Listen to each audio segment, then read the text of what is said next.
Ja comencem la rutina, ja s'ha passat una setmana de 2 partits, Copa, Lliga. Com ha anat aquesta setmana per l'equip? Bueno, setmana de recuperació, d'afrontar la realitat de la Lliga, oblidar la Copa i aviam si som capaços de preparar el partit de demà amb les millors condicions possibles i acabar la primera volta amb una victòria. Dilluns ja va sortir la notícia que els teus pressentiments es van complir, 4 partits per Pablo, perdràs per la resta de mes. Un jugador important, com valores aquesta pèrdua tan important per... Aquest any, per un any o per una seva, des del primer dia tenim contratemps d'aquests en forma de lesió, en forma de sancions, en forma d'estalls de forma.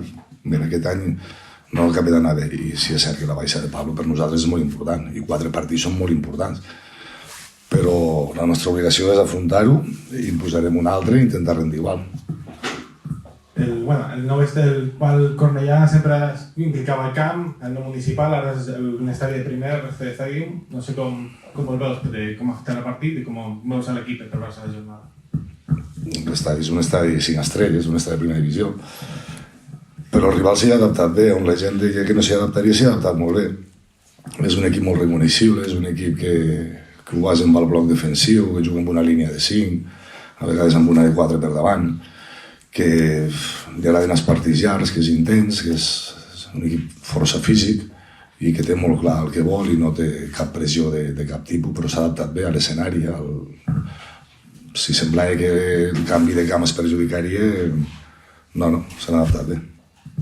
Joan Andreu, Tarragona Ràdio. El Cornellà és un partit trampa el que tenim demà, perquè potser el subconscient es cregui que és un partit fàcil, però a la vegada sigui un rival combatiu i que posi difícil les coses? Sí, trampa no, perquè no sé, és esport, tots els partits són molt complicats, i més aquesta categoria, i el rival ho està fent força bé, està traient punts. Trampa, no ho sé, ara que no ens regalarà res, això està clar, i com bé dius és un equip molt combatiu, físic, amb energia, i que ens ho posarà difícil, segur que sí.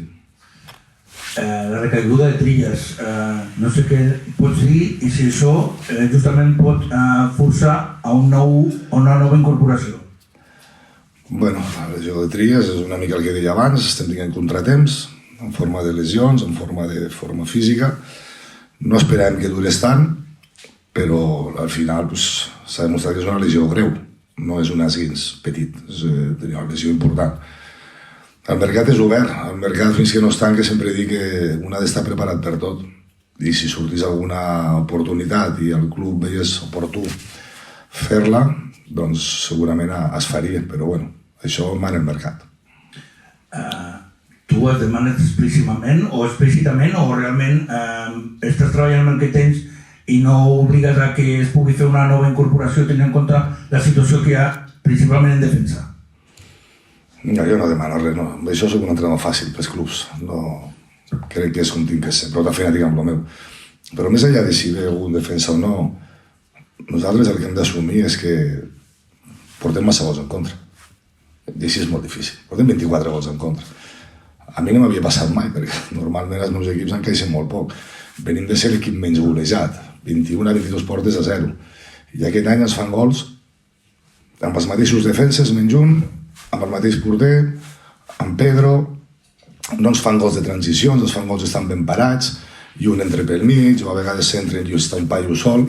Estem fent errors de bulto que ens estan condenant molt. Més enllà de si ha de venir algú o no, jo crec que els que tenim són fiables, però al dia d'avui no ho estem siguent, ens està costant molt mantenir la porta a 0, i així és molt complicat, i això jo per la part que em toca doncs entrenar-ho, i els jugadors hem de pujar els nivells perquè sempre anem a remolc, sempre comencem marcant l'altre, sempre anem a remolc, quan després tenim un bon moment som incapaços d'aguantar 5 minuts i ja tornem a encaixar, i a mi el que m'ocupa és això, més enllà de si ha de venir algú, que hem de tornar a ser aquell equip fiable que havíem sigut, però això és futbol, i a vegades hi ha coses que no es poden explicar perquè uns jugadors se rendeixen ara i demà no, però això a mi a dia d'avui és el que més m'ocupa com a entrenador.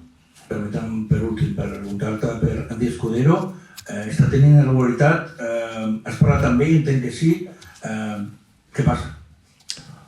ara no està tinguent els minuts que ell voldria, segurament. Sempre dic que si per mi fos es posaria a tots, no hi ha cap problema de cap tipus, però estic segur que és un nano que acabarà sent important. És un nano jove, i hi ha moments que encaixen uns jugadors i hi ha moments que no encaixen uns altres, o així ho crec jo. Hola, míster. Eric Rosique, de Ràdio Ciutat de Tarragona. Preguntar-te una mica també amb el rival, el Cornellà. Estem molt acostumats a veure el Municipal dels darrers anys, un equip més rocós que juga una mica amb aquest sentit, i en el fet de jugar en un estadi 5 estrelles, com molt bé has catalogat, si canvia una mica el pla de partit al qual el plantejàvem, o ens imaginem de la temporada passada un partit molt més directe, de joc molt més directe i no tan controlat, sinó que en un camp amb aquelles dimensions com és l'RCD Stadium, doncs hi ha més possibilitat a poder jugar-hi també amb més control i amb més pausa. Jo crec que hi haurà moltes fases que ens donaran la pilota. Ja et dic, és un equip que juga en defensa de 5, a vegades amb una de 4 per davant. Després alterna amb 3 i amb 2. Que és sacrificat, que és ordenat, que vol que el partit vagi passant, molt perillós a pilota parada, amb bon físic, bona envergadura. És més enllà del camp, ells fan el seu partit.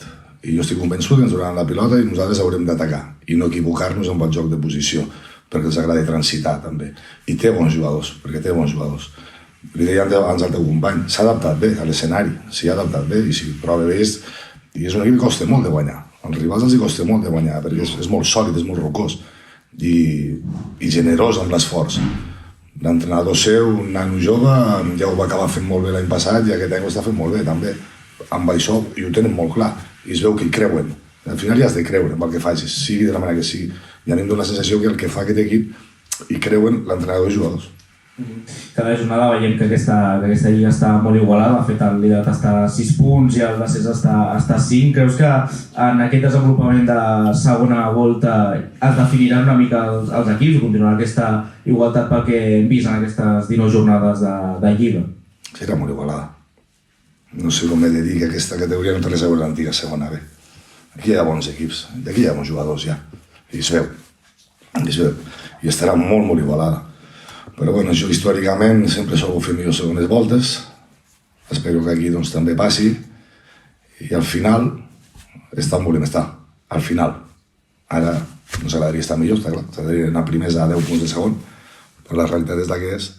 Però al final hem d'estar. I hem d'anar traient punts i sobretot no encaixar el que estem encaixant perquè així serà molt difícil.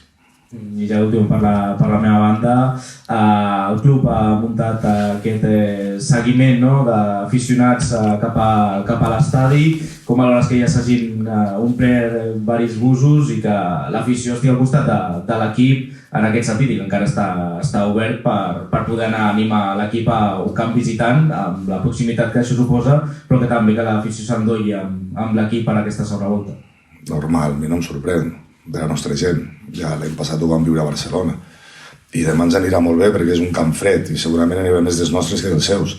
I ens ajudaran i nosaltres ens hem d'esforçar perquè puguin tornar contents. Per això no tinc cap dubte que sempre estan amb l'equip, sempre. El Nastiquer i les Nastiqueres són molt del seu equip.